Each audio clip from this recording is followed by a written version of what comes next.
Good morning, everyone. Last time I did this, some years ago, I think we'd been here maybe a year or two, and we joined the church here in 2006 when we moved from the state of Alabama. Some of you have been to the state of Alabama. I didn't grow up in the state of Alabama, as a lot of people think, or my wife and I are not originally from Alabama. My wife is from Pennsylvania, and I'm from North Carolina. And we met in the state of Virginia.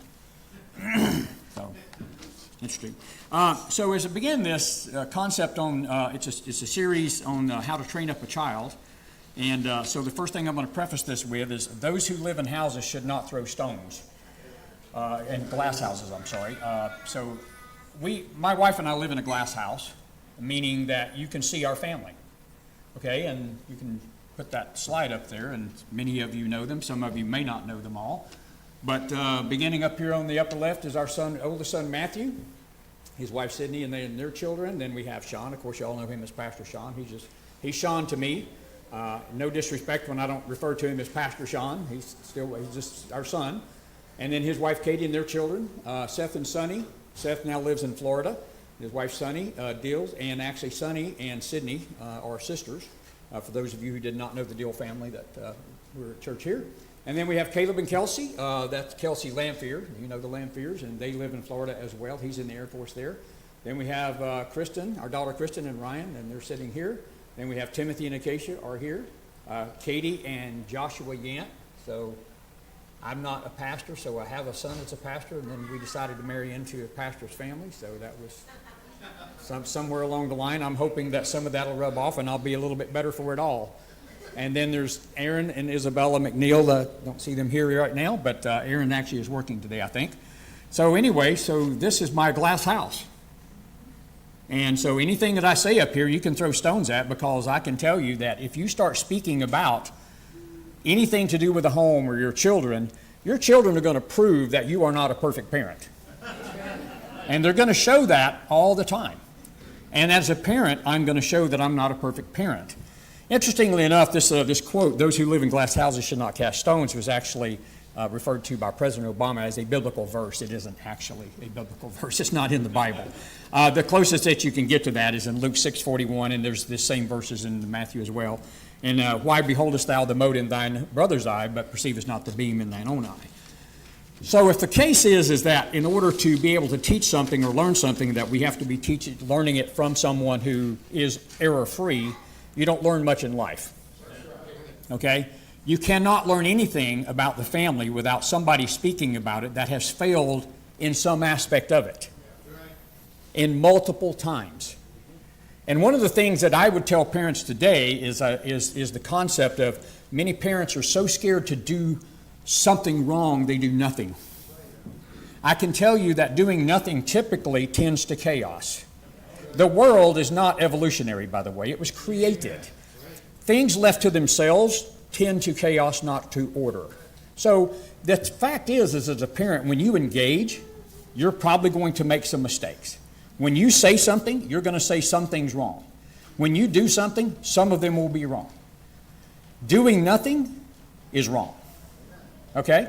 So the reality is, what I would tell parents is like, hey, if you're a mom and dad and you're together, and you stayed together, and you provided for your kids, and you loved them, and you taught them, and you brought them to church, you've got nothing to apologize for. That's it. Move on. If you've got kids who want to talk about stuff all day long about you didn't take me to Little League, and you didn't give me this, and you didn't give me one of those things, and you didn't do all these things for me, and you didn't send me to college for all the schooling I wanted to get, and you didn't pay for all that stuff, if you failed as a parent, it's like, you know what I'd tell them? Find a couch, sit down, and spend a lot of time talking to somebody who wants to listen to this. I've got no time for it. I have no time for that. Why? Because you were given the things that you need through good parenting to be successful, which is not necessarily and most likely everything you wanted, nor should it have been. Okay? So move on. You can take the slide down now, because I don't want to keep looking at the glass house, and I do love my children immensely. So as we start this, just a real quick thing on my wife and I. So I joined the Coast Guard at the age of 17. As soon as I graduated high school, my wife went to college out of high school in Pennsylvania. I was stationed in Virginia. She actually was hired by the Portsmouth Public School System to to teach some new programs there in the public school system. We met shortly after I got saved at Western Branch Baptist Church, met in Sunday school. I was there in my Coast Guard uniform. It was the only dress clothes that I had, and she spent a long time trying not to sit next to me in Sunday school that day, but it was only one open seat, so that actually worked. We got married in 1981, and what was interesting about this and where this whole concept of child training kind of comes from is we worked with a youth group there. We helped 2 or 3 other couples. This was a large Baptist church. It was a Southern Baptist church, and it had about 1,500 people. They had a huge youth group, and they had at least, I'm thinking, 4 adult couples who spent a lot of time with that youth. And every time that they would do something, we would be helpers. My wife and I would, help with this, help with that, whatever. And they would plan stuff. I mean, this is elaborate, by the way. All these decorations. I know Lydia did the volcano. Isn't that great? This is a lot of effort. This is a lot of effort. Yeah. Okay. And people you should appreciate it, and your kids should appreciate it, and they should be taught to appreciate effort. And so when we would help out with these things, and I'm talking some elaborate stuff, a church of 1,500 people and a fairly affluent group of people can provide a lot of resources, and they did. And we would stand in line and talk to the young people, and we just constantly heard complaining. Oh, this isn't good. Hot dogs again, hamburgers this time, whatever. I don't like those kind of chips. I want those chips. They didn't bring me this kind of soda. Whine, moan, and groan. You know what? My wife and I actually prompted us to look for another church. Now, there was nothing doctrinally wrong with the church. They preached out of King James Bible. It was a Southern Baptist church. I mean, the doctrine was basically sound. But there was evidence in the young people that there was a problem in the church. And you could most clearly see it in young people. Why? Because young people are typically fairly honest and transparent. They haven't necessarily learned how to hide all of these things yet from everybody. They think it's normal when they're with their peers to be able to act like they want to act, which is, I want to complain because I'm not getting whatever. So there's a problem. Basically, it's that rotten core. So we started looking for another church, primarily based on that. We ended up in an independent Baptist church, not because we thought the doctrine was better, hadn't even heard of independent Baptist churches. But when we went in that church, the young people were decidedly and markedly different. Extremely different. They were courteous. They were pleasant. And when I, as an adult man, would talk to a 14 or 13 or 14 or 15-year-old young man, he didn't drop his head and start kicking at gravel like he didn't have a thought in his head. He would look at me in the eye and he would say something. And if he said, I don't know, that's fine. I don't know the answer to that. That's okay. But a young man who walks around like this, kicking at rocks and doesn't have a thought in his head and can't speak to an adult man, has not learned how to live in an adult world. He's learned how to live in a kid's world, and he stays in a kid's world. And if you watch him with the other kids, he'll be running around very talkative, has all of these thoughts and ideas and opinions, but when a man asks him something, drops that head and kicks at gravel, shuffles around, ashamed of himself or embarrassed of himself or guilty for something. I don't know what it all is. But when you run into young people who can look you in the eye and talk to you and have a conversation and be willing to learn and listen, you found something. Amen. That's a church you want to go to. Okay? So that's why we moved to that church. Now, from that, we had our first son, Matthew, and I had been raised that, spankings are fine. My dad used to take a switch to us, and my mom spanked us and all that stuff, and it was fine. I have great parents, actually. But one of the things we would do when Matthew was a toddler, and younger, it's like, no, don't do this, don't do that. And eventually he got a little bit older, and we'd take him in and spank him, And what we would find is that it didn't work. I mean, it worked for the moment. He would cry, and he would be remorseful and all this stuff, but basically it would be right back to the same list of no's. Boom, boom, boom, right? You chase him around, no, no, no, no, no, no, no. And as a parent, you can wear yourself out doing no. Right? And it's called bumper car parenting. You leave them alone until they hit this wall. And then if they hit that wall hard enough, they'll hit the other wall. And eventually, you're hoping the child will find a path. That's a painful way to go through life. And as a parent, all of the things that they're bumping into are causing problems in the home. Right? So the idea here is like, how do I actually train him to not have to just go through this cycle over and over and over and over again? And so we asked our pastor at the time, his name was Matt Palmer, and his wife Mary Beth, and they had 4 kids in the church, 4 or 5 kids. Their oldest one was around 20, and the youngest one, I think she was daughter, she was around 7 or 8. And their kids were just wonderful kids. I mean, they would talk to you, they were courteous, they were intelligent.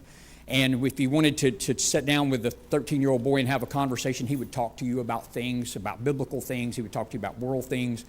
Wonderful children. So we said, hey, Pastor, we can see that you're doing it right. How do we do that? So over a series of dinners at our house, he and his wife sat down and gave us information that was in my mind and still today revelatory.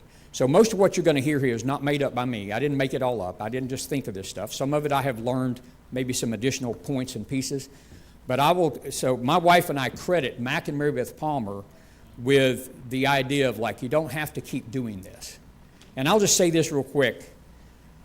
If you ever notice people with dogs out at the park and they're training their dogs, they spend a lot of time teaching obedience. They send dogs to obedience school. People don't even send their kids to that. They send them to public school, which is not an obedience school, by the way, if you haven't noticed. It's called a rebellious school. Let's teach our kids to be free thinkers. We want them to be free thinkers. You know what? Being creative and thinking is a good thing. It's good to be creative. It's good to sometimes be outside the box. But it is not good to be taught that whatever you think is okay and truth. My wife and I like to watch dumb movies sometimes. You know, just like these old cheaply made romantic comedies. And there's a phrase in there that we always have to look for. We know it's a true romantic stupid comedy if it has the phrase, follow your heart, it won't lie to you. What does the Bible say about that? Yeah. If it doesn't have that phrase in it, it's a failure. It's like that can't even be, they can't make a movie without that phrase. The whole world is living off of that phrase. And the thing is, the world thinks that letting your kids kind of follow their heart is a good thing. What's in your heart? I mean, have you heard that question? What's in your heart? Sin. That's the answer. Sin is in my heart. Why is that? Well, from the time that they're little, they want what they want. It's called sinful. It's just sinful. Selfishness. And as we grow up, does it go away? No. What we have to learn to do is to not let it govern us. While you're on this earth, you're not going to get rid of that sinful nature. You're not. But you can learn to govern it. You can train it. And you can train it in your kids. And again, realizing that I'm not a perfect dad. My wife is not a perfect mom, although she is a significantly better parent than I am. And our kids are not perfect kids. But there's still things that we can improve on and get better at. Okay? So, our key verse, Psalm 127. Except the Lord build the house, they labor in vain that build it. Except the Lord keep the city, the watchman waketh but in vain. It is vain for you to rise up early, to sit up late, to eat the bread of sorrows, for so he giveth his beloved sleep. Lo, children are an heritage of the Lord, and the fruit of the womb is his reward. As arrows are in the hand of a mighty man, so are children of the youth. Happy is the man that hath his quiver full of them. They shall not be ashamed, but they shall speak with the enemies in the gate. So, the first concept of child training is that your children are a reward. They are not a punishment. They are not to be the undesired group in the house. But it's very difficult to see them as a reward when they're little hellions. It is. Right? I don't like to use quote Jordan Peterson a lot, although I think he's a pretty smart guy. He's not a Christian. And I hope people in here don't think he's a Christian because he's a conservative guy. He's not a Christian. But he does say one thing. The greatest gift that you can give your children is to make them likable. Make them likable. Because it's up to you to do so. If your children are not likable, that's your fault. If you don't like being around your kids, that's your fault. If nobody else wants to be around your kids, that's your fault. If other adults can't stand your kids, that's primarily your fault. Now, it doesn't mean that your kids are going to do the right thing all the time, and it doesn't mean that there's not going to be some adult that they offend from time to time. That's going to happen. But generally speaking, your kids should be able to be fluent within the culture of the church and move around and have discussions and be a positive influence in the church. So, happy is the man. So if they're not a reward, it's your fault. Secondly, are you a happy parent? If you're a miserable parent, that's your fault. Okay? Your kids are small. They're just growing up. So train them. Train them so that you like them. My wife and I would go to dinner, and I remember when we moved, I was stationed in Alabama, and we had 7 kids at the time. We transferred from there to Cape Cod, Massachusetts, and people in Alabama just immediately said, you know, people in the north don't like large families. They don't want to be around large families. They don't like a bunch of kids. They're, you know, all liberal blue states and all this other type stuff and on and on. So we drive into the base up there in a 15-passenger van, you know, a big red Ford van and all this other stuff. And we went to dinner fairly quick someplace that we ate out. And we sat at this restaurant and all of our kids around us, and we had a quiet meal together. And the meal was not spent with, can I have this, and reach across the table that, and give me this, and I want that, and I don't like this, and throw the food there, and all this other stuff. We just sat there and had a nice dinner, and then we got up. And as we were leaving, I remember at least 2 people, and one of them was an elderly lady. She was like, it is so nice to see a large family, and I cannot believe that they were that well behaved. My wife and I would go out to dinner. We would take the kids. And when we were done, we were not exhausted with this whole concept of, I don't want this and I don't want that, and give me one of these, and let me cut that up for you, and let me hand you one of those, and you know, raising their hand all the time and talking over everything all the time. They could talk amongst themselves, they could ask us questions, but they didn't dominate the table. I don't know if you noticed me, but I'm kind of a type A personality. I dominate the table. And I'm not going to compete with my kids for it. This is not a competition. So, it doesn't have to be, though, the situation where I'm in charge all the time. It's like, just train your kids up so you can enjoy them, so you want to be with them. And then ultimately what you're looking for is, as you transition in life, none of our kids live at home. They are no longer under my authority. The relationship I have with them today is a friendship, kind of a patriarchal stance, but not patriarchal authority. Because our children have left the home, and they are under their own roofs and under their authorities within their homes, right? But I still want a relationship. I still want to have influence when I have an opportunity. I want to be available if they need something and want some advice. And if you blow that as a parent growing up, you lose that opportunity later in life, and that's not a great thing. So if you're not happy, whose fault is that? Are you a happy husband or happy wife? If you're miserable as a husband or wife, you better fix that. And I'm going to cut to the chase. You need to fix it. Okay? First of all, how many people have heard in here, happy wife, happy life? Who sets the tone in the home? And this may be a trick question. Who? Okay? In my home, who sets the tone? Who do you think? I do. I do. Now, there is no doubt that my wife has a huge influence in the tone of our home, a huge influence. And she has a huge influence in my tone. As a matter of fact, if she didn't have an influence in my tone, this would be a whole lot worse this morning. But I'm telling you, I set the tone in my home. Why? Because I'm the dad and I'm the leader. And I'm not a leader because I'm superior in intellect or better than her at anything. I'm typically physically stronger than her, generally speaking. And I am typically better at fixing cars than she is, and she's a much better teacher than I am. We have our strengths, and I am not superior to her, but by position of appointment by God, I'm the leader. It's an appointed position. It's not a position of superiority, inferiority.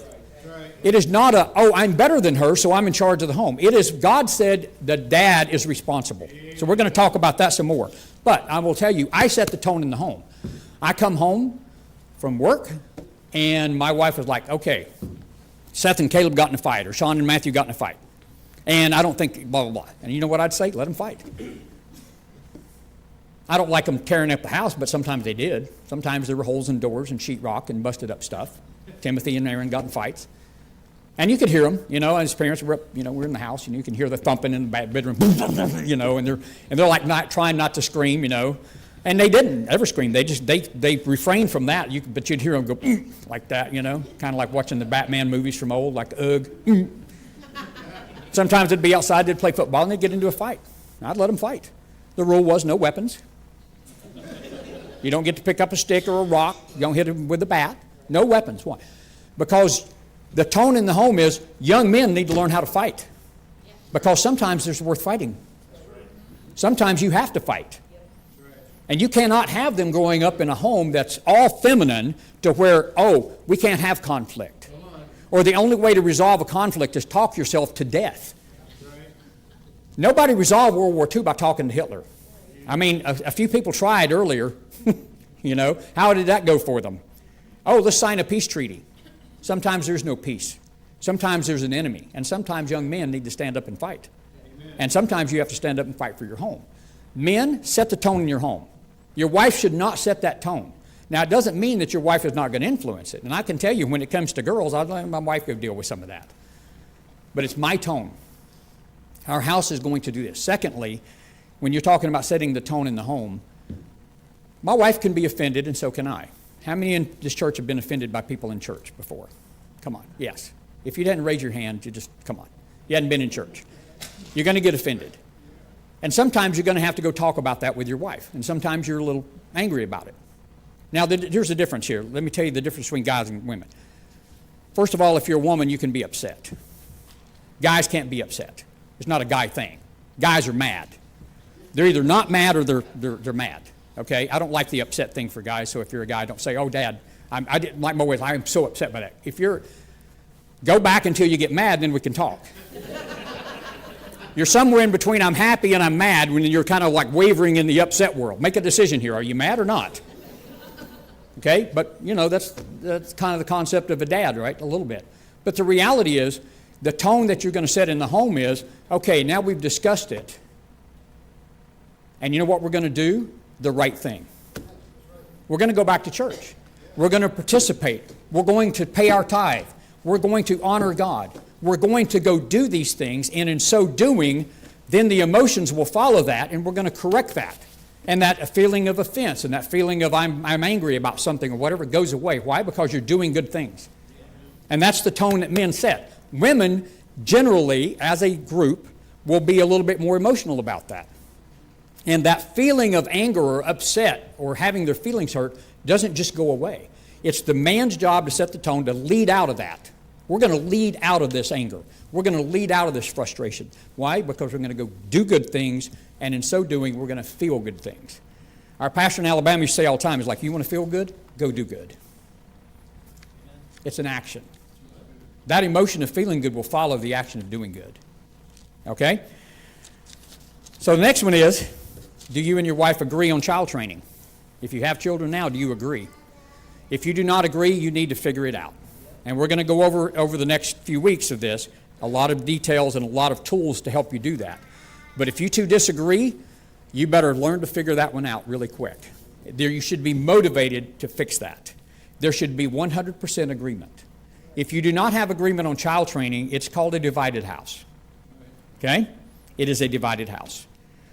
Now, the reality is, it is difficult to have two people agree on everything.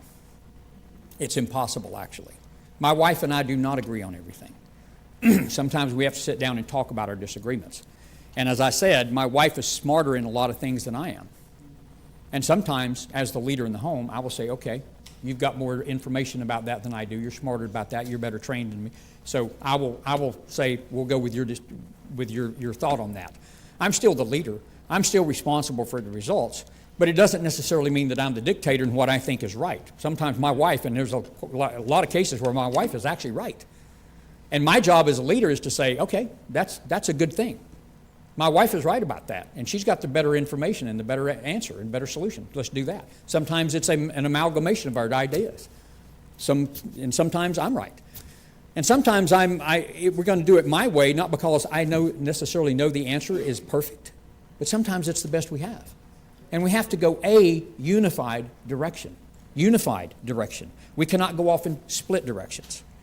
My wife can't say, well, I think I'm right, and I think I'm right, and so when I'm dealing with the kids, I'm going to go do this, and when you're dealing with the kids, you go do that. That is called a divided house. And you know who's going to ensure that it remains a divided house? Yeah, the children. Boy, I'll tell you right now, you get a little toddler, and they figure out really quick, very quick, which one to go to in certain circumstances. They know. Now, here's the interesting things. Kids will actively pursue dividing mom and dad to their own destruction. They don't necessarily recognize it. But there's kids out there today living in single-parent homes that were one of the reasons the parents divorced, because they could not get together about training their children. Their children were too much for them. They were both miserable all the time. They argued about their kids. Mom says, "You're not going to spank my child." Have you ever heard that before? "Don't you spank my child." It's not your child. It's our child. They're our children. And they belong to God. And if your wife said, "Don't you spank my child," it's like, oh, you two need to figure that out really quick, because that child just heard that. And so when that child's in trouble, it's going to mom, because mom is full of compassion. Right? But then there may be some things that mom's tough on that dad's a little more lenient on. Like, I want to go get in a fight, so I'll do that while dad's home. You know, because dad's more lenient on the fighting. Da-da-da-da-da. You got to get unified here. So when we talk about the divided house, we talk about Matthew 6:24. It says, "No man can serve two masters, for either he will hate the one and love the other, or else he will hold to the one and despise the other. You cannot serve God and mammon." Boy, your kids know which one. They can figure it out at such an early age. You know, Josh and Katie have Stewart, actually Timothy and Acacia with Lincoln. I mean, all of our kids have toddlers. Those toddlers have figured it out. They know exactly where to go in a certain circumstance. Now, they couldn't necessarily articulate that. You could ask them the question and say, and Theo, you know, you could say, "Well, why would you go to your dad Ryan in this circumstance?" He couldn't articulate that. It's innate. He knows. Why would you go to your mom Kristen in this situation? Why would you go to Acacia versus Timothy? I mean, Lincoln knows. You know, why does Stewart run to Katie or run to Josh for certain things, right? They know. Why? Because those things are innate within them in their nature. They know that, right? And so you have to get it together. Why? Because your children cannot serve two masters. Whoa. That's exactly what you're setting up in the home when you split the mom and dad. Two masters. And your children will serve and obey one or the other. Now, it may flop around a little bit. Today I like this one, tomorrow I like that one. Dad had to be hard on me, so I don't like him today. I'll go to mom. Mom was hard on me about this, so I'll go to dad. It's the same thing, right? They will love one or the other. And that's why mom and dad always have to look like one. One. Right? And they two shall be as what? One. One. So you were joined together in marriage. You were joined together physically. You've produced a child. You have to look like you are one. All the time. No two people agree, but you've got to figure it out. Parents must be of a single mind. And dad has got to be the leader. When you get into this scenario, dad, you have got to lead, and that means that you have to actively participate. Now, there are different types of personalities. We'll go into some of that later, but the reality is this. I'm a type A personality. I am aggressive from beginning to end. Okay? I have no problem sharing my opinion. If I don't have an opinion on something, I'll form one if you'll wait a couple of seconds. My wife is not a type A personality. She is a type B or whatever type person. She's more compassionate. She's easier to get along with. She's very creative. I'm not creative. I can't draw anything. I can't draw a straight line without a ruler. You know, I love AutoCAD. I love AutoCAD. I can draw lines on AutoCAD, right?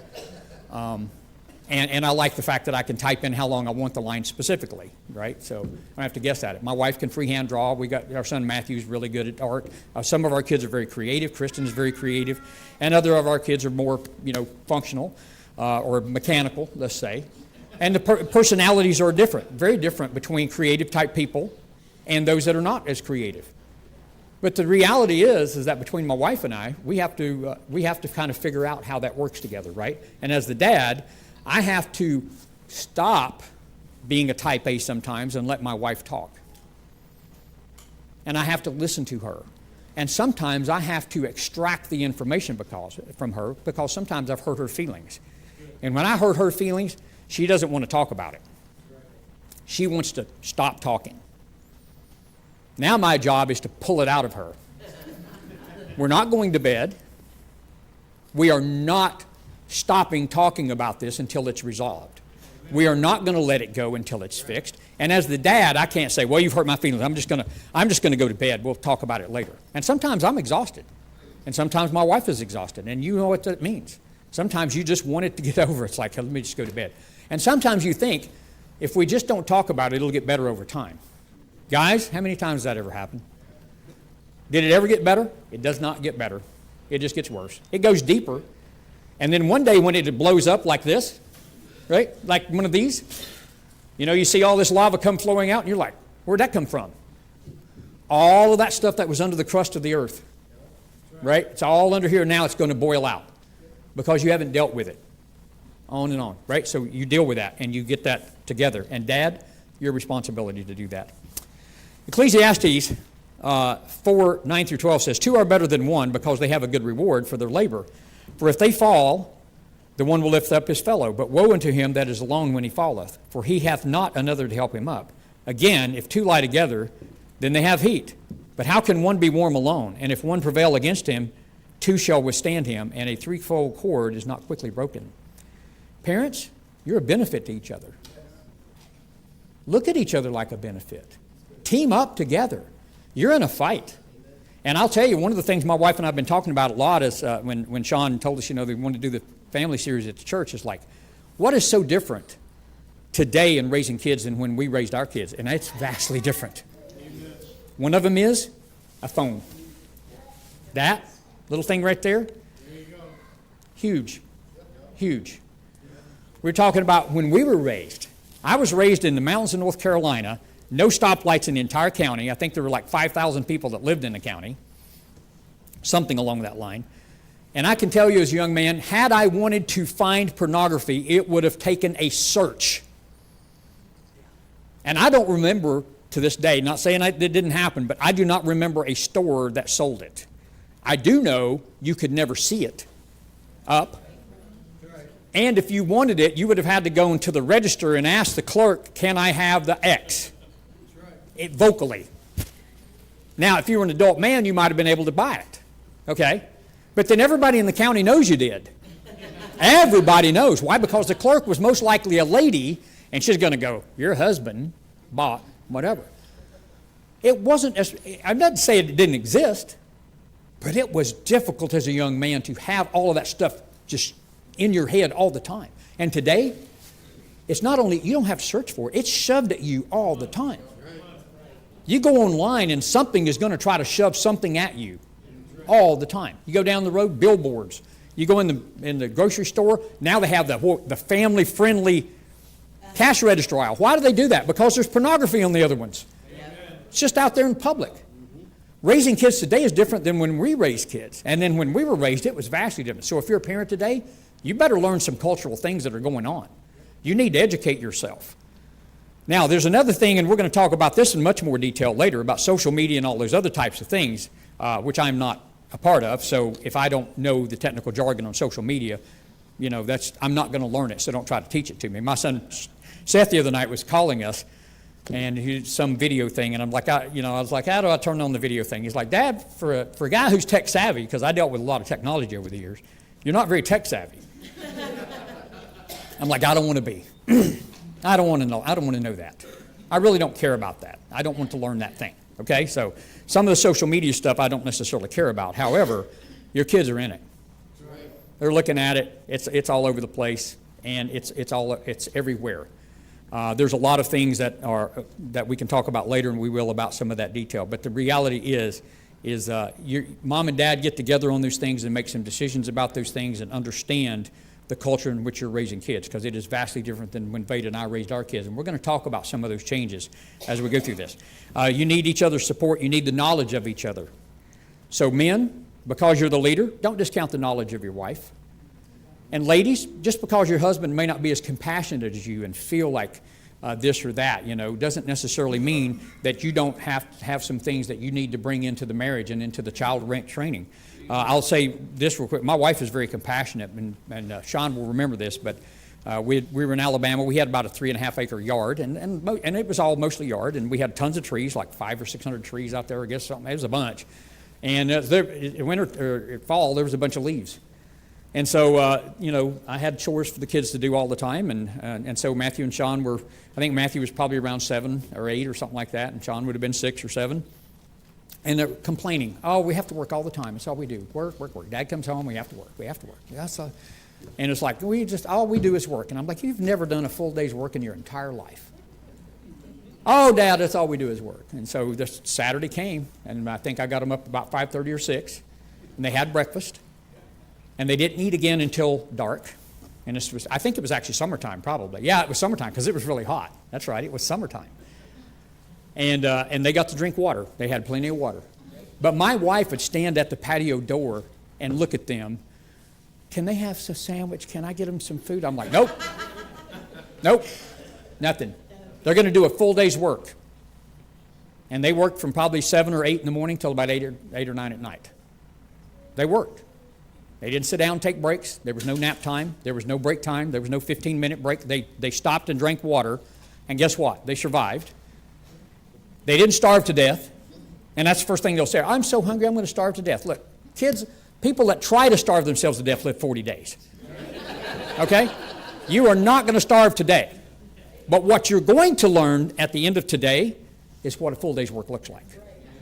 And so the next time that Dad says, go out and do something that takes 3 or 4 hours, I don't want to hear that. Ain't ever. All I do is work all the time. No, you have plenty of playtime. And that's okay for kids to have some playtime. But there's work time.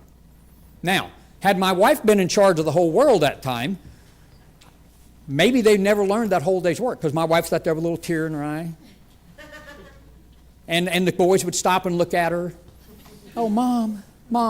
Like, close the door, go in the house. We got this. And I can tell you the other thing is, when it was bedtime, there was no complaints. Can we go to bed? We're exhausted. Then it's like, now you know how Dad feels when it's bedtime. Been working all day. Want to go to bed. There you go.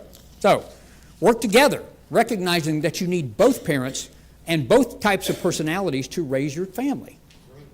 And single parents, I feel for you. It's got to be so difficult to try to find a balanced situation for your kids, but you need it. You should want that, okay? And moms, do not be so protective of your kids that they can't learn to do some tough stuff. Some tough things. Some hard things. Things that are not easy. Things that strain and stress them. Right? Why? Because they grow. That's when they grow. You as a young man never know how much you can lift until you've tried to lift more than you can lift. That's it. Right? Oh, I can, 150 went up. No problem. I'm good. 150. Well, I don't know. Is that your max? I don't know. 200? I can't get 200 up. Okay, so somewhere between 150 and 200 is it right now. Do I want to grow? If I do, I keep pushing that. Right? Why? Because that's how I get better. Okay? All right, so we're going to get one more little section in, and I got about a minute or so here to do it, and then we're going to close this this morning. But this is kind of what this series is going to be about, is filling in a lot of these details on how you accomplish these things. So it's not just all this discussion about do this, do this. We're going to give a lot of tools on how to do that. And again, Mac and Mary Beth Palmer gave us tools. And matter of fact, they were so succinct and so clear that I didn't have to write them down. They were that revelation. You ever had a revelation given to you that you never forgot? You didn't have to take a note. You're like, wow, that's like mind-blowing. That's exactly the time that they spent with us was that mind-blowing, because it was so important in our lives. So, parents, work together. When you go out from here today, what I'd like you to do is start thinking about the things that you differ on. Right? A lot of people love to focus on the things that they're doing well. And there's nothing wrong with understanding what you do well. But in order to improve, you have to look at the things honestly that you don't do well. Men, I say this a lot. Actually, I got to say, Peter and Josh Hatfield and I went down and grabbed some stuff in Warrington out of a storeroom, and so the whole trip, I was pressing them, having conversations with them about things that they may have not ever thought before, and sometimes they gave me things that I hadn't thought about before. But part of it is I want to learn from them the things that they're facing in life, because it's a little different than what I faced growing up, But the other thing is, I'm asking them tough questions, and you know what I was doing? I was mostly, and I even told them, it was no secret, I'm going to push you sometimes because I want to see how you respond to them, and do you have a thought? Are you thinking about things? Can you answer me? If I say, okay, you said that, why did you say that? Good. You said you believe this. Why did you believe that? What's that from? And can that withstand the test of investigation? Now, Brother Mike, Pastor Mike Yant has been teaching on why I believe in God. If you've not listened to those series so far, you should do so. Really good stuff. But it's really, really interesting to me, and I'll share this and we'll close for today. When I in the Coast Guard, I always had a Bible on my desk when I had a desk type job, and sometimes people would ask you the questions. Oh, you believe the Bible, you believe this, you believe that, whatever. And when I worked at Foss, and I ended up kind of in the office from probably around 2012 till I retired in 2022. More of a desk type job and executive type job. And so people would see that and they would ask questions like, oh, you believe the Bible? Yes. Oh, yeah, do you believe in creation? Absolutely. I mean, like what version of creation? The biblical version of creation. That's the one I believe in. And it starts in Genesis, and it's exactly when it says morning and night were the first day. That's a 24-hour day. I mean, we can look at it today and kind of go, oh, wow, that's a day. I mean, it's not that difficult, right? It's not a million years is a day. It's a day. God created it all in 6 days. That's what I believe. And they're just like flabbergasted. And then they say, well, I believe in evolution. Now we get to have a conversation. Which version of evolution do you believe in? Why do you believe that? Let's investigate that. I will let you investigate my beliefs, and I can answer that. And I can go down through that detail by detail. Not every detail that Brother Mike has been sharing necessarily, but most of it. But I know why I believe what I believe. And I know it's true because I looked into it and said there's a biblical account of Genesis in Genesis that says the world was created like this by God in 6 days. What do I know about that? Well, I know all of this. And now I'm learning more. And you're never too old to learn.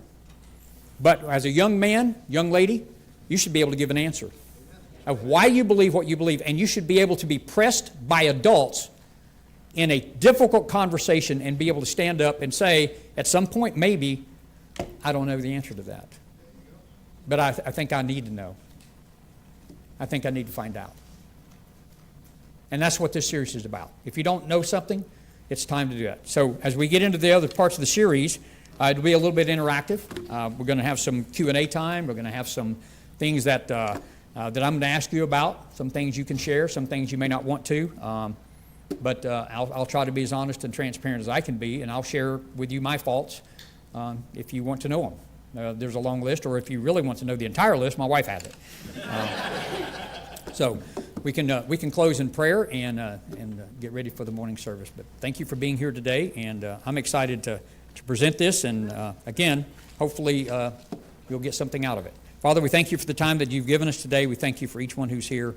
And Father, now we thank you for the opportunity to go into another service, Lord, to hear from your word and to sing praises unto you. And pray, Lord, that you would bless in that, Lord. And if there be any here today that are not saved, we ask that you would save them, Lord, today.